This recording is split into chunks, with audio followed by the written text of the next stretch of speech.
Olá pessoal, como vocês estão? Vocês estão bem? Vocês estão indo para cima? Você está no canal Vamos para Cima. Então, se porventura eu ou se porventura você não estiver indo para cima, a nossa missão primária, a nossa missão inicial é ir para cima. E quando eu digo ir para cima, né, a definição é uma ação intencional em prol de algum objetivo definido. Então, quando a gente age com determinação em busca dos nossos objetivos, todos nós temos objetivos na vida, né? Eu creio muito forte que nós fomos colocados nesse mundo com um objetivo. Então, quando a gente está em direção a esse objetivo, são os momentos em que nós estamos indo para cima. E aqui no canal Vamos Pra Cima, né, ele ficou um tempo ausente aí, não estava tendo vídeo. Olha pra você ver. O dono do canal Vamos Pra Cima não estava indo para cima. Mas agora nós estamos indo, nós voltamos, né, demos uma reorganizada aqui nas agendas, nos propósitos. E agora nós estamos lançando a série de Romanos para o Povão. Romanos para o Povão. Pessoal, eu sou apaixonado por esse livro, né, por essa carta. Na verdade, não é bem um livro, ele é uma carta do primeiro século. O apóstolo Paulo, um dos discípulos de Cristo, ele escreveu essa carta, ou esse livro, de Romanos, e assim, eu posso dizer profundamente, sem sombra de dúvida, sem medo de errar, que foi o livro mais transformador, o livro que mais impactou e tem impactado a minha forma de pensar, de agir. Eu não sou um especialista no assunto, não sou teólogo, e por isso eu lancei a série de Romanos para o Povão, porque a gente vai tratar numa linguagem simples, vai ser de uma pessoa que é leiga para pessoas que em seu grande público aí é leigo. Se você for um especialista, já conhece alguma coisa sobre Romanos, eu não indicaria esses vídeos. Esse vídeo é mais um introdutório, é mais um nível inicial, e a gente vai bater papo, né? A gente vai conversar sobre Romanos. Então, né, Anderson, se você não é um especialista no assunto, por que você está querendo dar os seus pitacos em Romanos?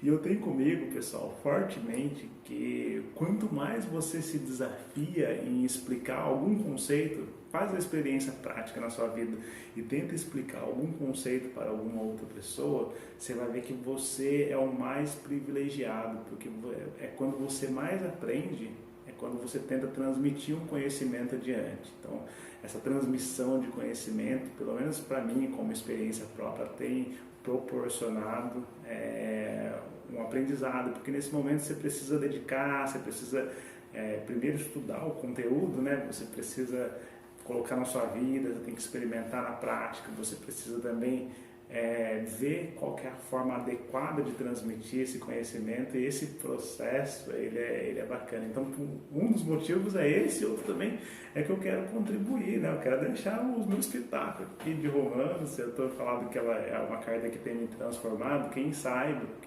pode transformar outras pessoas também. Então, esse é um dos motivos. Romanos, né, já dando uma contextualizada geral, né? Eu sei que aqui vai ser um público bem heterogêneo, então o que a gente está falando de Romanos? Romanos ele é um dos livros que estão na Bíblia Sagrada. A Bíblia Sagrada ela é dividida em Antigo e Novo Testamento. Então, no Antigo Testamento, basicamente, a gente tem a criação do universo, a criação do mundo. Eu não vou entrar nesse debate, né? Tem uns debates pesados ali no comecinho de Gênesis, ali, como que foi a criação do mundo. Mas eu não sou neném, não vou entrar nessa briga não. Essa briga está fora do meu escopo. Mas tem a criação do mundo, Deus, e depois Deus, logo nesse primeiro livro da Bíblia, que é Gênesis, Deus ele faz uma aliança com um cara. Esse cara ele chamava Abraão, Deus ele que escolhe a dedo ali Abraão, ele fala: Abraão, saia da sua terra, saia da sua parentela, de onde você está, e eu vou fazer de ti uma grande nação. É a promessa que Deus dá para Abraão, e Abraão sai da onde que ele estava ali, e ele vai viver num outro povoado, e a gente vai vendo o desenrolar dessa história e a formação do que hoje a gente conhece como o povo judeu. Então, a narrativa da história dos judeus, ela é bem demonstrada ali no Antigo Testamento. Então, a gente vai ver várias passagens, como que foi se formando, como foi crescendo esse povo judeu em número. Muitas das vezes eles acabavam caindo em desobediência com Deus, e eles eram levados cativos por algum outro povo, e depois Deus de uma forma milagrosa libertava eles.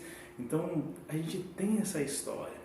E um dos pontos que é lançado também no Antigo Testamento, desde a narrativa, né, eu tenho comigo que a Bíblia Sagrada, ela é de fato a palavra de Deus, e Deus, na verdade, ele é o maestro dessa sinfonia. Se a gente fosse chamar a história da Bíblia como uma música, eu diria que Deus é o maestro, porque quando a gente pega a Bíblia, a gente tem várias pessoas com personalidades diferentes, com background, com conhecimentos diferentes, escrevendo em estilos literários diferentes, em tempos diferentes, e você vê essa coesão, como tudo está articulado ali. Você fala, meu, tem a mão santa de Deus em toda essa narrativa.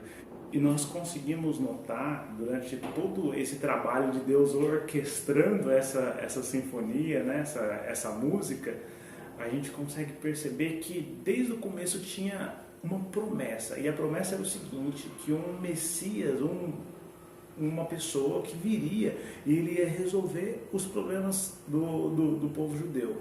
Na época, né, e daí, quando a gente chega no Evangelho, né, no Novo Testamento, então, Antigo Testamento, Novo Testamento. Essa promessa já existia desde o Antigo Testamento, mas quando a gente chega no Novo Testamento, a gente tem o recorte temporal da chegada desse Messias. E até tem um ponto bem interessante para ilustrar um pouco, né? Lá em João 4, o Evangelho de João, capítulo 4, você vai encontrar um diálogo de Jesus Cristo com uma mulher samaritana. Os samaritanos eram um povo que vivia ali nas redondezas. Os judeus não gostavam muito dos samaritanos, porque eles meio deturpavam um pouco a religião deles.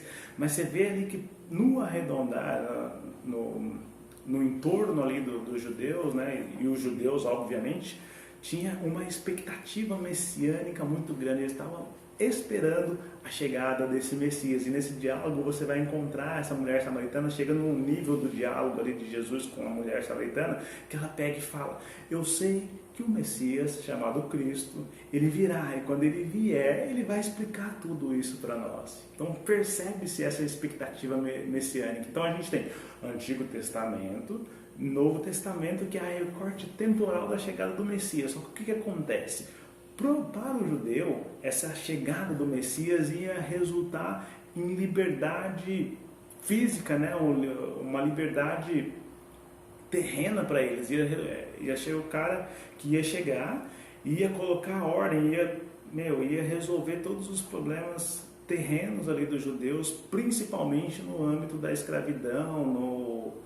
Eles iam ser um povo mais dominador, né? Eles iam conseguir exercer a sua influência militar, bélica, ia prevalecer sobre os outros povos. Essa era a expectativa. Então, quando o Messias chegar, cara, na época, né, o povo judeu, ele era escravizado. Quem estava dominando, nesse recorte da chegada do Messias, quem estava dominando era o Império Romano. O Império Romano estava conquistando tudo, eles estavam avassaladores, e os judeus entraram na roda também, eles eram cativos dos romanos. E daí a expectativa messiânica, né, é que vai chegar o Messias aqui na hora, né, a gente vai ser liberto, esses povos romanos aí vai ser massacre, filho. O Messias vai vir, líder forte na guerra, o Senhor dos Exércitos, né? Um termo muito forte no Antigo Testamento. Então falava, vai ser paulada, filho. Os caras estavam querendo ver sangue mesmo. Mas quando tem essa chegada do Messias, e o Messias, né, é limitado no corpo, o Messias que quando foram tentar proclamá-lo ele como rei, ele não quis, ele está falando que o império dele é um império do amor. Os judeus começaram a olhar e falaram, pô, esse daqui não é o Messias que a gente está esperando, não. Estamos esperando um outro tipo de Messias. Eles não entenderam a mensagem da cruz, né? Então, e daí se encontra em Paulo também, né? Paulo falando o que é a fraqueza, né? O que aparentemente é a fraqueza, ele é mais forte que a força humana. Então, Deus ali, ele fez essa mensagem, mas o povo judeu ele não compreendeu por causa da expectativa messiânica, mas o cristão, e daí tem um recorte nessa divisão de cristão, com o cristianismo com o judaísmo, até o Antigo Testamento ele vem meio que igual. Na hora que chega o Novo Testamento tem essa divisão, porque o judeu não reconhece o Messias e o cristão entende, ele compreende, Deus abre um entendimento para o cristão de que Deus, que Jesus Cristo, ele de fato ele é o Messias. Então tem esse recorte. O Antigo Testamento, o Novo Testamento, e no Novo Testamento, que a gente está falando aqui, ele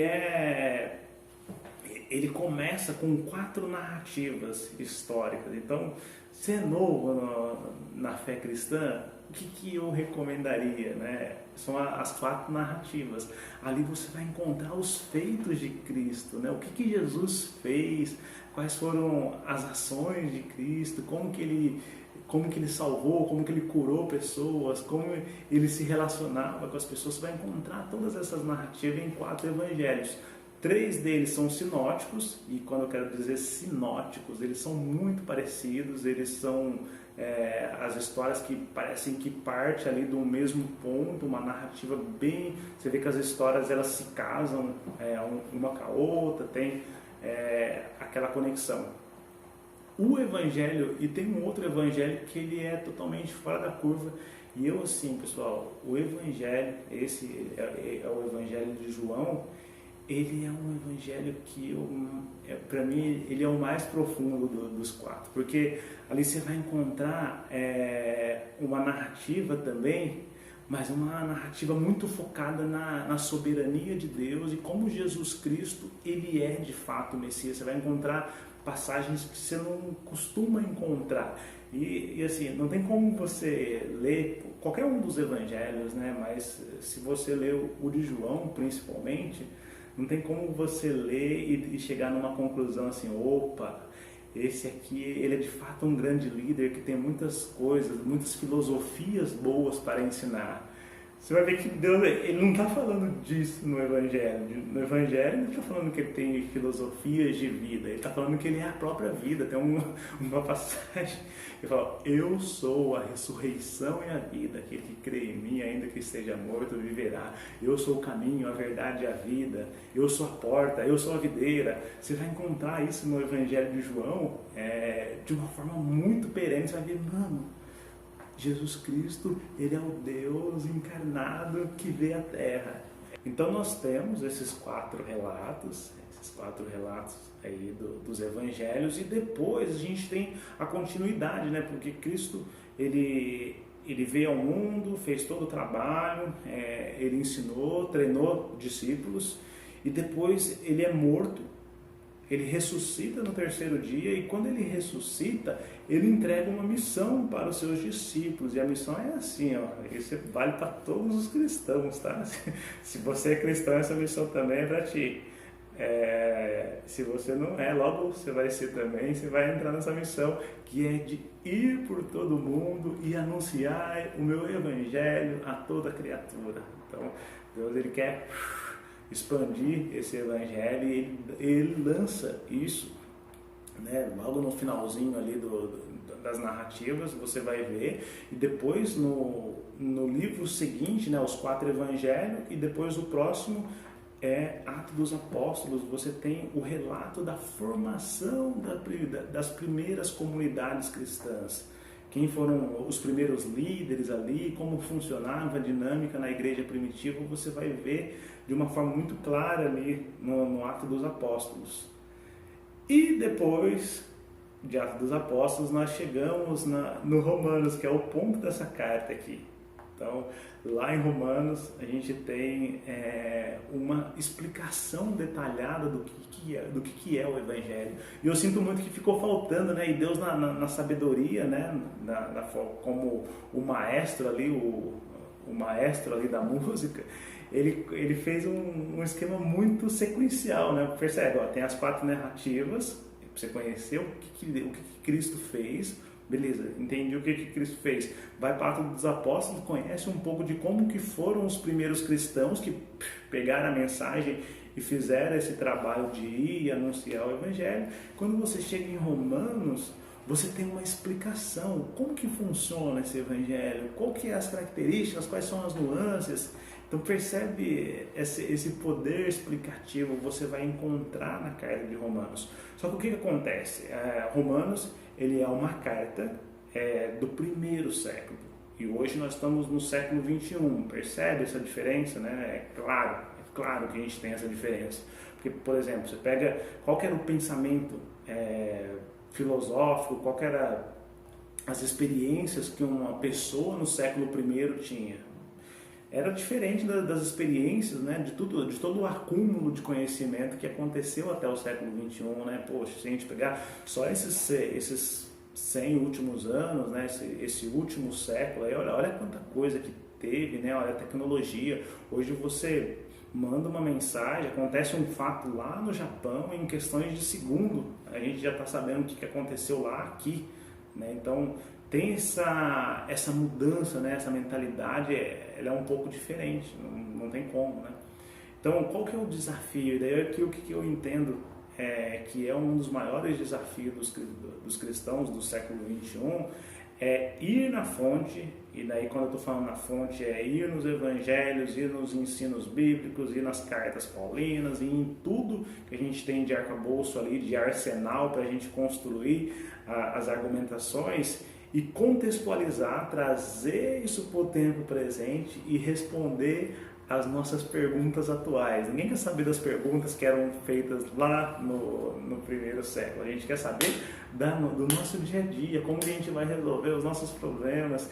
E daí eu entendo que muito que o Romanos tem esse potencial, tem essa capacidade de contextualizar, porque embora seja uma carta do século I, você vai ver que os argumentos eles respondem perguntas atuais muito poderosas, se a gente fizer essa contextualização, trazer ela de uma forma saudável para o tempo presente. Então esse que é o desafio, né? E o que eu acho interessante na caminhada cristã, né? Eu tenho ouvido um pastor e ele chama Timothy Keller. Cara, esse pastor, ele é fora da curva. Ele montou uma igreja relevante, que consegue comunicar, dialogar com a sociedade, que consegue responder perguntas atuais, mas ele montou essa igreja no centro do secularismo, que foi lá, ele montou a igreja lá em Nova York, em Manhattan. E o Timothy Keller tem uma pegada, né? Eu peguei uma das pregações dele que ele estava explicando e que para mim fez total sentido. Ele fala, quando a gente está na caminhada cristã, geralmente a gente quer uma resposta padrão. A grande maioria quer essa resposta padrão. E o que é essa resposta padrão? Basicamente assim, eu estou na minha experiência aqui e deixa eu pegar uma resposta de Deus. Estou com a dificuldade aqui, estou querendo saber se eu tenho que falar com o meu chefe sobre uma promoção, ou se eu tenho que mudar de emprego, ou se eu tenho que aceitar essa pessoa como uma parceira ou um parceiro para mim crescer na vida, se essa pessoa é a certa. E eu vou num culto, ou eu vou numa missa e eu vou escutar essa palavra clarazinha para mim e falar, sim pessoa, essa aqui é a resposta para ti. Ou também você está lendo a Bíblia, isso aqui eu também já fiz, hein? Você está ali com a sua dificuldade do dia, né? Você faz uma oração e depois você vai confiante, pega a Bíblia e abre e lê, né? Pensando que você vai encontrar a resposta ali. E pode ser que Deus faça, tá? Deus tem esse potencial, essa capacidade de fazer. Deus é soberano e faz o que Ele quer.